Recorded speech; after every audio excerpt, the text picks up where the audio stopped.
CTM. What's going on, everyone? Happy Friday. We got an in-house session today. I'm so excited for today because today we also have the CTM Summit Team meetup, and there is so much going on within CTM. We're going to make sure that we discern what warrants the most collective attention. We'll get that out to everyone to follow, and then we will be moving forward. Lots to be excited about today. I hope that I keep today's session short. If I keep going and going and going, somebody stop me. But I want to make sure that I am in top form later on as we get going. So markets are starting to show a little bit of red after yesterday's epic melt up.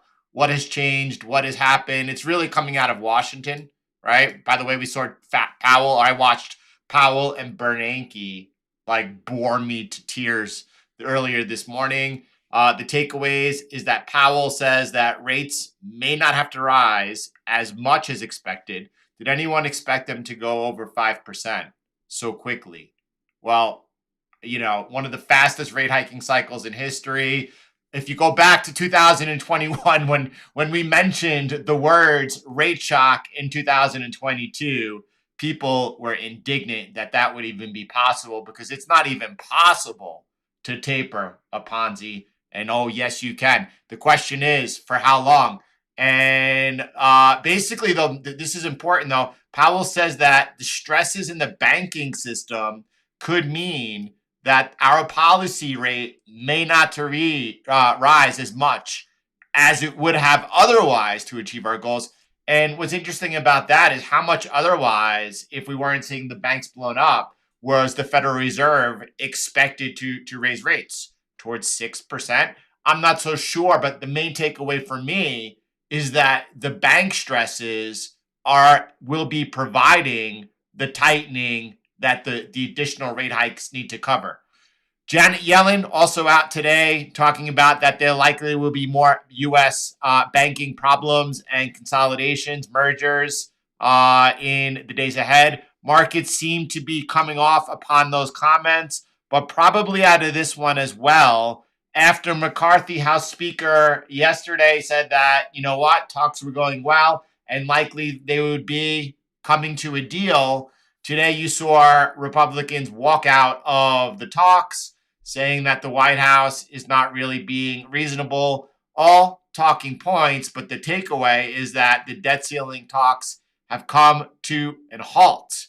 Now, Chuck Schumer did say to his Democratic peers,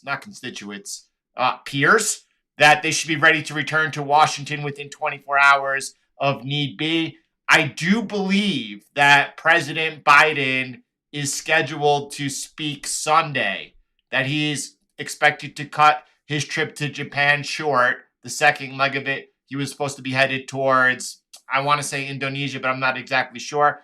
And Sunday, as markets get ready to open, you should see the president do his best to kind of calm down and quell those fears. And then Zero Hedge, Tyler is saying that we won't see, he's been saying this all week though, we won't see a debt ceiling solution until the markets panic. And I wonder, as the talks have come to a halt, whether or not this is the beginning of the markets actually saying, whoa, we need to get this done. Ray Dalio, by the way, I haven't really caught up on it. But by the way, I share all this because the markets are fascinating, right? And I know that we really do enjoy it. Now, we ourselves have been out of the market here. Bitcoin here, 13 days. Ethereum the same. Cardano took a short position during this time, took some loss, got out of that, is currently neutral. Knowing when to be in the market and when to be out of the market is absolutely priceless. You saw rate hike expectations after Yellen's comments come down from about 33%, 35%, now down to just 20% for the June meeting. I think that obviously that's going to continue to be data dependent as we have further jobs and CPI numbers before the June 14th meeting. Nevertheless, we keep watching. Bitcoin, Javier, what's going on?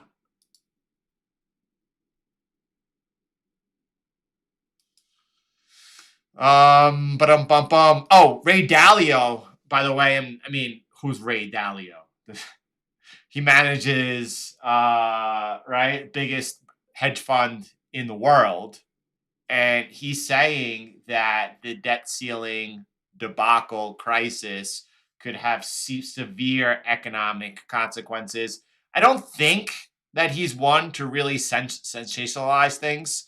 So, I mean, take note from all the. Did you see also, speaking of billionaires, did you see that, Carl Icahn, an absolute legend on Wall Street, has taken an $8-9 billion loss since 2022? That was betting against the markets in a bear market.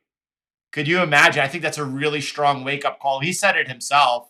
He talked about that in the short and intermediate term, it is really difficult to predict the markets. He said that he's warned about that throughout his whole career and that he may have become a victim to his own advice, not heeding his own wisdom. And it's true. The markets are incredibly difficult to be able to predict, and things like CTM 1.0 TA gives you really strong levels to be able to manage your risk around, right? We continue managing our risk around this trade, and we'll talk about the current Bitcoin trade in a minute. But more importantly, CTM 2.0, man, could you imagine what we share together? Could you imagine? I'm grateful for the opportunity to be able to participate in this with all of you. It is really a beautiful thing. I just saw before that FNGU was getting ready to exit that long position. I hope it does ahead of the weekend, but there's a little bit of room over here. There's no question about that, holding up to a massive position here on the upside. I talked about yesterday in our session about FOMOing, and FOMOing includes in, deciding, looking back at FNGU and its recent performance, and say, not just recent, I mean, it's performed well going back, like we go back to 2020. It has been very consistent and whatnot. But if you looked at what we're seeing taking place, because of the run up of these few names, right? The larger breadth of the markets is absolutely horrific. But, the big ones that are largely make up here the FANG, they have been spectacular, carrying the weight of the market. And do not FOMO after something that's performing well. Because if you refer back to the beautiful dance and just view that from a position of Bitcoin, Ethereum, and Cardano, they all take different turns. And usually, after something has been kicking off and running up into new all time highs, it just doesn't continue going straight up. So I just caution about switching allocations, chasing FOMO. That's not that works in all different ways, including through mechanical systems, and I want to caution against that.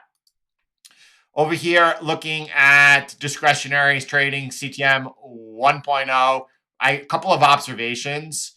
The pattern that we've been watching continues to form. We need to see, obviously, this low that I'm highlighting being taken out for that to, put in that bearish structure of lower highs and lower lows, which is currently happening. We know that, obviously, we've been pretty well protected throughout all of this. At the same time, if we close below, which we've never closed below this channel, here's the lower support, the upper resistance. Price on the daily basis has yet to close below it. Closing below that, that would likely signal some further downside action. And then I wonder here where we talked about, and I'm not sure, so I want to talk about it. This is discretionary skills over here. We talked about why likely this red trend line was the place to look for the stop loss, right? And we have this upside resistance, currently still resistance. This would be the lighter line, would be a lighter area of resistance. And then we know the yellow line is where the resumption to the upside gets ready to kick off. And we know that even still that we have, this light resistance here, and then this channel resistance above us. And then we still have the local resistance above us. It's never easy or anything like that. But what I'm wondering is this line over here that we put, and I think it was a good place to look for a stop loss. Because remember, the trade entered over here. Even though you never had a close, we would have liked, by the way, this is my opinion, this is all discretionary and subjective, the break of the trend line outside the pendant, that would have been the place to look for the best entry. Only it just didn't play out like that. It didn't, from my perspective, offer it. I would not have been able to take a short trade off of that. So next thing I was looking at was down over here. And this wick down and it looked like a perfect entry, but then wick backed up and closed below it. Stop loss above here. And I didn't see any reason to take off the trade, but continue to let it to go. Now, I wonder if you take this line over here, which came off of, right, the slope of the outer line over here.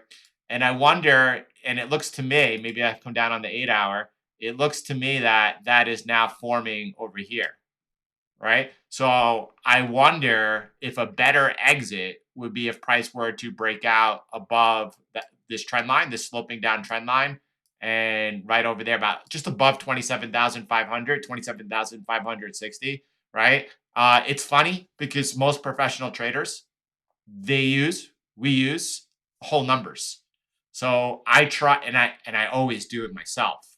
So I try to get off the whole number. So while I would be looking here at 27,500, I would automatically not use the whole number because often those are targeted by other professional traders. Point being, I think that I could see this looks like the structure continues. It just moved down a little bit, and that this might be just a good place to take a small loss if indeed that were to trade above there. That could be the first sign of actually this pressure to the downside being alleviated, and could even bring up a move into that yellow line. So that's a look at Bitcoin from a discretionary standpoint. I want to talk about this because I forgot to do it, AJ, in yesterday's session. Replay crew here. I just saw that you answered my question a few days ago explaining the CTM filter and explained detailed about the entry signal. Thank you for that so much. It makes a lot of sense now. And by the way, MD was able to go ahead into the Nuggets channel and put that I'm looking for the filter. It's right over here somewhere. Here we go. How the filter works. His titling is always amazing. I love how that he's able not only to go ahead and take these nuggets and condense them and make them attractive in titling and adding the subtitles to them. A massive, massive effort, and really grateful for the help that it offers everyone else. This is the video here. It was just added how the CTM filter works. And also, by the way, he also included Neil Walter was able to include a tutorial how he's using automation through Capitalize.ai into interactive brokers, which could be traded on stocks. So big team effort over there. AJ, absolutely, with great pleasure. I want to cover the next part of your question, though. I wonder if sometimes you could do a quick explainer of the strategy backtesting graphics, such as the purple bars showing drawdown, the green line of equity, the difference between just equity and buy and hold, etc. I also want to say I've tried several times to build my own personal trading systems and strategy, but more and more, I realize that CTM is the best way. Your core team and the community has really built something great and a working system that gives solid returns without being too aggressive and without having to constantly keep a watch on things 24/7. It is like the Holy Grail. And imagine how many of us here have access to the Holy Grail. You still now need to, you've taken what is one of the most difficult things to achieve in the markets, and that is having a detailed trading plan with a winning edge. And now you need to start your formation of yourself, that self-mastery into discipline, execution, psychological and working on your focus. That's where the difference between, someone like Kobe Bryant, who used to spend off the court all the time training and focusing on what he could do better and how he could do it and focusing in on himself, compared to someone else who may even be more talented but doesn't have that same type of work ethic. That's where it comes down to. Um, the Paribu, that's it's going to be a video will be uploaded of the team meeting afterwards. So, and not directly afterwards, not today. By the time the meeting finishes, I'm going to be pretty much, spent. But hopefully over the weekend. But if not, shortly thereafter. And we want you all to be a part of it. We want you all to see what what we're focused in on and what potential next steps are. So you will be completely privy to all of that. So moving back, and AJ, and let's take a look at some of those questions that you're asking, and it largely has to do with what's going on with the strategy tester. And if you're looking below, you have a few different views. So I'm going to go ahead and maximize the panel over here. First, I clicked on the strategy tester, and then I'm going to go ahead and click on this maximize panel. And you have a few different tabs over here, including the overview. You have the performance summary and the list of trades. And actually, they're all extremely important. And I think that today, I usually spend most of the time looking at the overview. Throughout the whole time CTM 2.0 was launched and built, the majority of the focus was always on the performance summary, and the list of trades is also almost equally as important as all of them. So this is important, by the way. If you didn't know if you were in an open trade, you could just go to list of trades and it would not show the exit was present if that was happening. Let me go over to the daily time frame and let me show you what that looks like on Ethereum. That's FNGU. So I guess I could do that on FNGU. It has an open trade, a long trade active. If I go into the strategy tester and list of trades, you would see that it would say open. See how it says open here? So at any point in time, if you're unsure or were unsure, you could always go back to and look at the list of trades. And it's also very important for going back and looking how many losers you've had in a row, right? Because the way that the system is designed is that the overall percent profitable is not as high as a lot of aspiring traders would like. They're always looking for that. Well, I don't like to be wrong. I want to be 90% right. I want something that's 90% profitable. And sometimes those systems will be able to go on for a period of time producing profit until they end in ruin. But in those systems, it's almost the exact opposite of ours. Where ours, we have a few percentage of the overall trades making up a majority of the profits. In those, it's a small percentage of the trades that wound up ruining the whole system. So if you go back and you look at losing trades in a row, it'll give you a little bit of, let's say, preemptive fortitude for being able to go through periods of drawdown. This is, you could look over here. I'm looking at the dates, and I could say this is coming from October, the whole month of October, right? A lot of people are looking like, I want to be able to produce 10% monthly. And when they say that, first of all, they don't understand the magnitude of what they're trying to do. Now, if you look back at CTM over a period, it is obviously not only averaging 10% a month, not month over month, but averaging, but well over 10% a month. I had someone who say to me, well, I have someone who's able to make $100 a day. So I showed him, and I forget what it was, but it's a relatively small amount of money that you need within CTM 2.0 to average that, but you're not going to do that every day. That's absolutely ridiculous.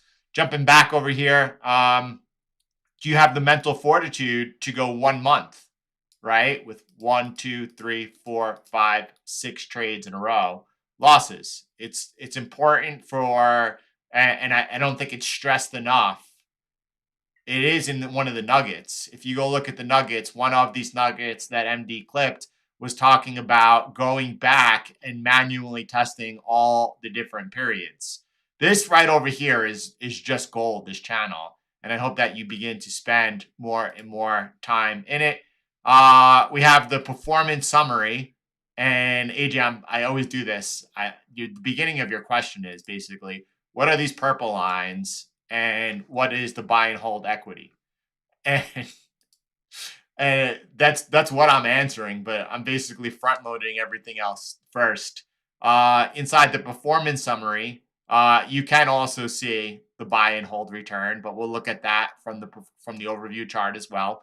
Obviously, you see the max drawdown. By the way, the moat, the mother of all templates, it also looks at drawdown or what the max drawdown is, but it does it from intertrade, what the highest price point intertrade was, to wherever the drawdown occurred. When you're looking here at the strategy tester and you're looking at the drawdown, it is showing you from the perspective of from a closing trade basis. So that's an important nuance to talk about.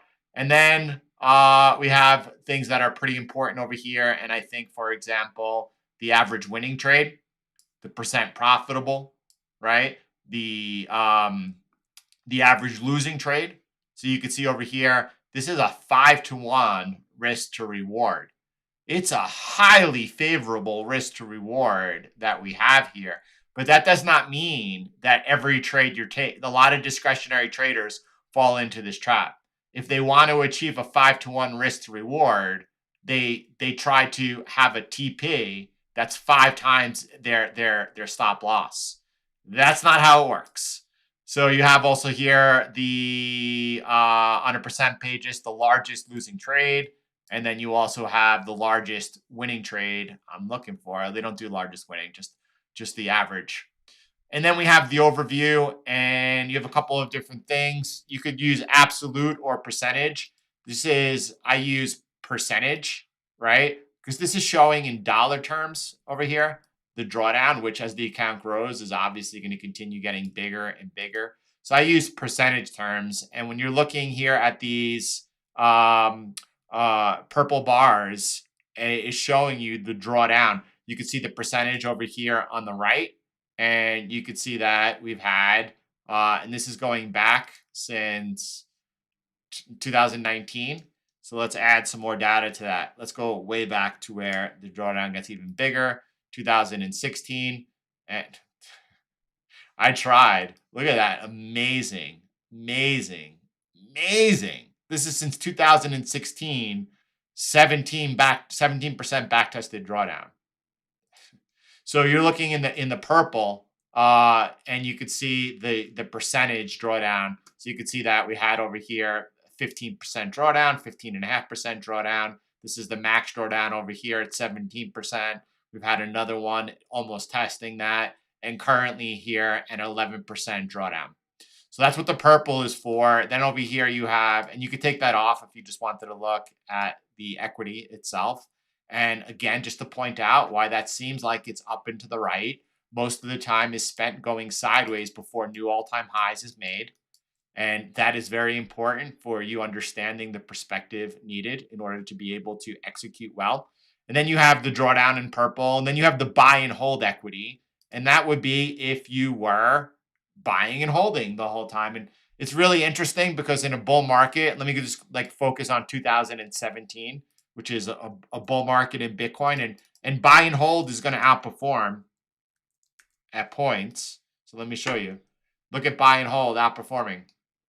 This is what I deem everyone an expert phase, because it's almost as if you at least are on the right side and not trying to short into a bull market, that it's very forgiving. You can make a lot of mistakes, and you'll see that buy and hold will outperform. Now, if you go ahead and you add in the next year where that ends, you will then say that CTM 2.0 absolutely crushes buy and hold. And this is the buy and sell side. What happens if it was just the buy side, right? You could see that even from just the buy side, absolutely would crush buy and hold performance. And that's the thing, is that you never know. Like if you are, for example, dollar cost, if your strategy is I'm going to dollar cost into Bitcoin, and I think that Bitcoin is going to be worth $1 million, $500,000, or $2 million in 10 years. I mean, that may or may not happen. The thing is you don't know. And this is the massive advantage of CTM 2.0. It protects you at any point in time there is any downside risks. And in markets, there's always downside risks. You add in the short side of that, and then I could see that it absolutely whatever word I'm looking for there, buy and hold. So that's what that blue line is demonstrating what it looks like for the buy and hold. And the blue line represents if you are actually just buying and holding. And over time, you could see that compounding, just continuing to crush buy and hold by an enormous margin. If I come back over here and I'm looking at the buy and hold, putting up a nice 2,600%, you could see CTM 2.0 dwarfing that. Alexander, the entire month of April, FNG took losses. Let's take a look at it. Jumping over to FNGU now and jumping up. I'm going to look at the list of trades, right? So there is one difference, Alexander, and it might show up here. It's going to, no, I guess that's a March entry, right? So March had a 10% entry. And then you could see, as Alexander's pointing out, throughout April, there's loss after loss after loss. Now, why these losses are small, don't forget, when you are dealing with stocks, they are not trading over the weekend, and they're only trading regular trading hours, which means on both of those, there could be gaps. And even if you have a stop loss in, when the market opens up, the opening price could be well below your stop loss. I do believe with FNGU, the biggest stop loss was 8 point something percent. Let me go ahead and take a look, and I'm looking for the largest losing trade. Let me just go back a little bit to 2000 so we can see what that was, and just to point it out to you. So you can see, even though the stop loss is 1.2%, you can see the largest. I tried. So maybe it's on TQQQ. Sometimes I try to show you the worst situation. It doesn't occur on this one, but I guess it does in TQQQ. That could happen though. Coming back over here, looking at those list of trades throughout April, you see loss after loss after loss after loss after loss, right? Thankfully, coming off of that nice 10%. Here's another one over here. Look at this. This is, and you're looking in 2023 on the buy side only. Real-time data up 100% gain, holding an open position, massively in profit. But look here in February also. 1, 2, 3, 4, 5, 6, 7, 8, 9 losses in a row. And just to show you what that looks like here, just coming back into 2023 just this year, look at the win percentage. 30% win percent. 28% win percentage, right? But notice the return, notice the drawdown, and holding that beautiful open position as we speak. And that's the nature of, not only on FNGU, but also across the board, the nature of the strategy that CTM 2.0 deploys in the market. All right, that's it for today's session. I wanted to keep it short, and I think that it was spot on. I hope you all have a really, really, really good weekend. Again, I'm super stoked to touch base with this. It's not only the Summit team, the most of the dev team will be there as well. And the two are obviously interacting, and then also with all of you. So then, I guess, like I said, that upload will be made available as well. And then we all together as a community know which direction that we could continue forward, because even though we have the most incredible, beautiful foundation here in place, our goal is to continue summiting the mountain. And as we get to the peak and we look into the horizon, there's no doubt that we're going to see a different range behind us. Our newly acquired knowledge, skills, built up, compounding over time, will give us the ability to go ahead and continue forward higher than we ever imagined. Where we are, people drastically overestimate what they could accomplish in 2 years and underestimate what they could achieve in 10. Those that have the fortitude, the desire, the will to continue with us over the next 10 years, it is going to be absolutely beautiful. Everyone, thanks for being here. Thanks for being such a special part of this. I hope you have a great weekend, and I'll see you all next week. God bless you all. Take care, everyone.